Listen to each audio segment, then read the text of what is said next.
Hello friends, welcome to this video session. In this video, we are going to discuss about the experimental proof to prove that the DNA replication is a semi-conservative model. So we all know that DNA is a basic genetic hereditary material in the living cell. So it is present in the nucleus and it replicates or duplicates, which have been discussed in a separate video. Please do watch that. That model of replication, there are three types basic model of replication. One is the conservative model, one is the dispersive model, the other one is semi-conservative model. These three models also have been discussed in a separate video. Please do watch that. So we have come to a conclusion that this DNA replicates through a model called as semi-conservative model of DNA. What is semi-conservative model? So when this parental DNA replicates, there are two strands of parental DNA. Each strand of the DNA acts as a template strand and each strand gets a newly synthesized daughter strand. So one parental strand and one new daughter strand. So half of the parental strand is conserved. Half, hence it is called as semi-conserved. This is called as semi-conservative model. So there was many experiments conducted by many scientists to prove that it was done. It is a semi-conservative mode. So one of the best and most accepted experiment is called as Meselson and Stahl experiment, which was conducted in the year 1958. So Meselson and Stahl, they were great molecular biologists.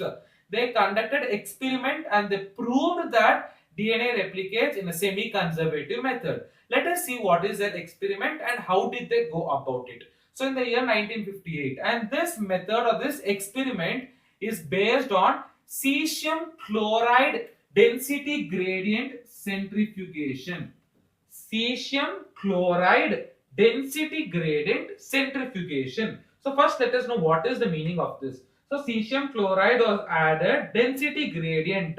So it is based on the density. When you centrifuge, we all know centrifugation, right? So when the centrifuge, based on the density, the lighter particles will be towards the upper side and the heavier particles or with high molecular weight or high density particle will go down or will settle down. That is called as density gradient. So let it be any centrifugation. If you do, all the lighter particles or the lighter band will settle over here and will form a band over here, and all the denser one or the high density molecule or heavy molecular weight molecules will sink down and it will form a band over here. This is called as density gradient centrifugation. Based on this, they proved that. So let us see how did they prove that. So before entering into the actual experiment, you should have a very basic idea. So they took two nitrogen isotope, N14 isotope and N15 isotope. So in another video, I have discussed the basics of DNA, the structure of DNA. So if you go through that video, you will know what are the components of DNA. So there are three components of DNA: the sugar group, the phosphate group, and the nitrogen group, or the amino bases such as adenine, guanine, cytosine, and thymidine, nitrogenous bases. These nitrogenous bases are made up of N14 isotype. N14 isotype.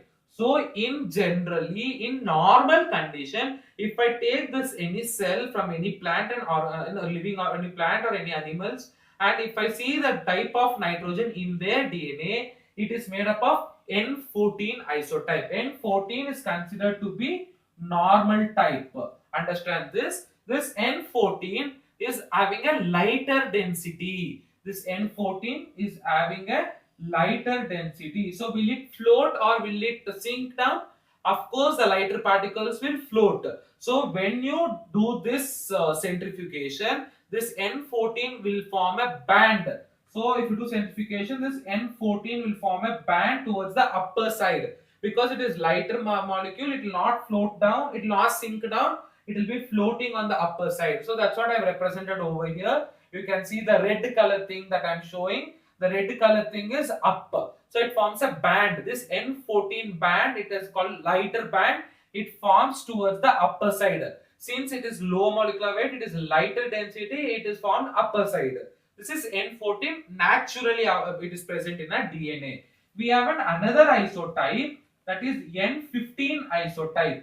we have N15 isotype. This N15 isotype is a higher molecular weight, or it is higher density. It is having more molecular weight. So what will happen when you centrifuge? Normally it will sink down and it will form band towards the lower side. That here I have represented in the blue color. So the N15 is a high molecular weight, higher density gradient. So it forms band towards the lower side. This is N15 isotype. This is N14 isotype. N14 is lighter, normal. N15 is it sinks down because of its higher density gradient. So you should have this in mind. They conducted experiment on Escherichia coli, which is generally called as E. coli. Why they take on all the genetic experiments or any molecular experiments, they take E. coli bacteria. One of the main reason is they replicate faster. They can replicate us in 20 minutes. They can replicate. So normally, as I said, you all the cells will be having N14 type. So this is a E. coli bacterium. This E. coli bacterium has a nucleus and the DNA is present inside this. So if you take this DNA, it will be having N14 type of DNA. It will be having N14 type of DNA. This E. coli, they cultured in the medium containing N15. N15 is red color, as you know, so I'll represent it in red color. So they cultured this bacterium in N15 medium. So they cultured this. For one replication, it takes 20 minutes. They cultured up to 14 generations. So they cultured up to 14 generations. So why did they do is that after 14 generation, after each and every generation, this N14 is replaced by N15 because there is no N14 nitrogenous base at all. How will the new DNA form? New DNA will be formed utilizing the nitrogenous bases. Here you have N15 nitrogenous bases. So definitely it will take this N15 nitrogenous base, right? So what is there next to me only I can take. I am having N14 nitrogen, but next to me I don't have N14 at all. I have only N15 nitrogenous bases. So definitely I will take only N15 nitrogenous bases and I will consume N15 nitrogenous base. Once when I consume N15 nitrogenous base, all my bases of N14 will be converted into N15. Did you get this? So when, for example, one simple example I will give you. There's a poison next to me. When I consume poison, what will happen? All my internal organs will be poisoned. Even my cells will be poisoned. My blood will be poisoned. My brain will be poisoned. My heart will be poisoned. My kidney will be poisoned. So whatever I'm consuming, that will be poisoning. So similarly, this N14 E. coli, it takes N15. So what happens? Slowly after every cell, after every generation, or slowly, all this N15 goes off in, and the inner now the DNA becomes N15. No more the DNA is N14.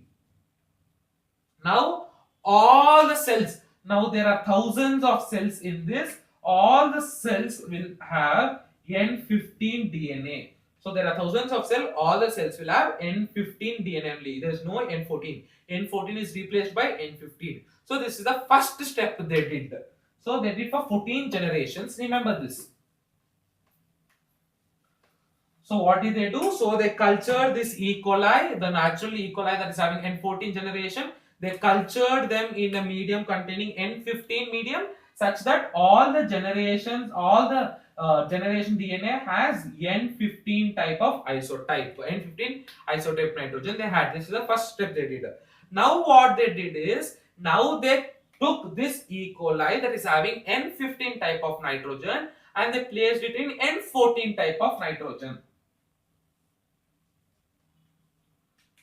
So what they did is, they took this N15 type of DNA E. coli and they cultured it in N14 type of DNA, N14 medium. So they cultured it in the N14 DNA medium. Of course, whatever I said that time it took N15 DNA because they were N15. Now N14 is there, now it will take N14. So as soon as one replication is over, there they left for 14 replications so that all the cells are converted.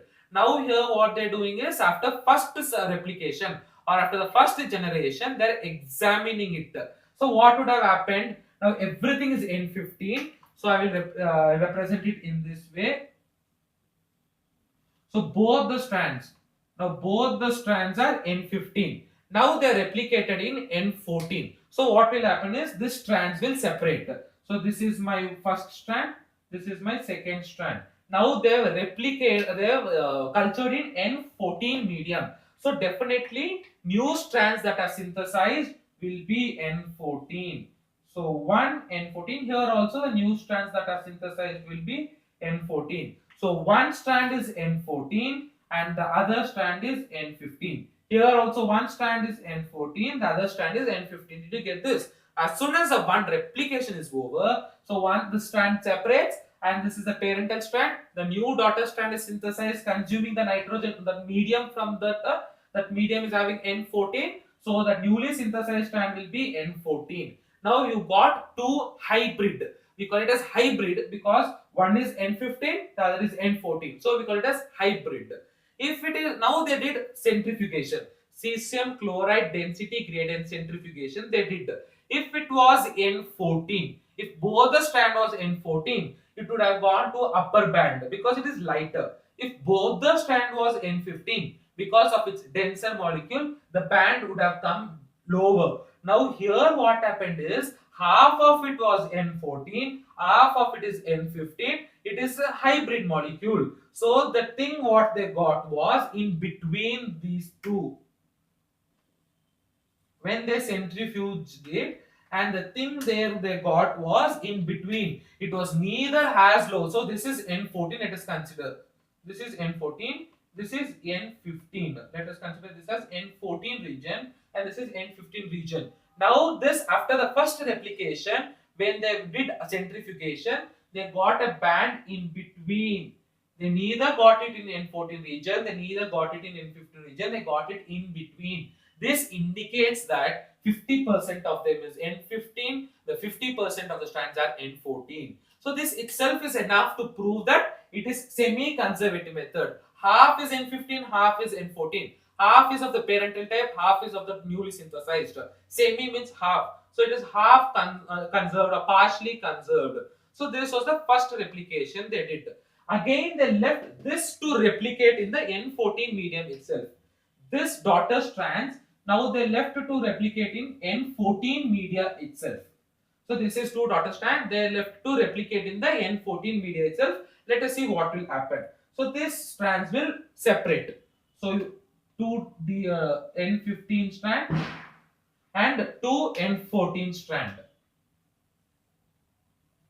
So this I have just split it up because replication occurs. If you see in my video replication, I showed you how replication occurs. Replication occurs by splitting of the DNA strand. So these two strands split up, these two strands split up. The newly synthesized strands will be of N14 because it is grown in N14 medium. So the newly synthesized strands will be of N14.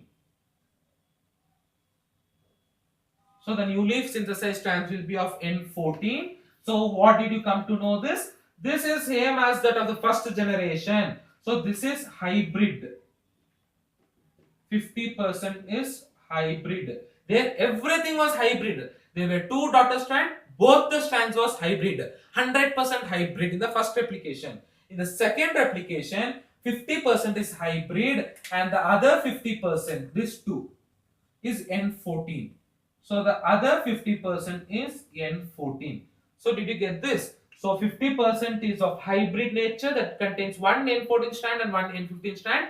So the other two daughter molecules that are formed, both the strands are of N14 only. So 50% is of hybrid variety, the 50% is of N14 variety. When they did centrifugation, now what did they observe is, when they did centrifugation, so 50% are hybrid. So that 50% band was formed in between region.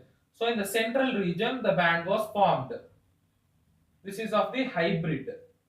So it contains one N14 and one N15. The other 50% was N14. N14 is a lighter one. So the lighter one will float over here. It contains the upper part. So it forms band in the upper region. So this is of N14. So they form two bands now. One is in the upper region, one is in the hybrid region, as similar to that of the first application.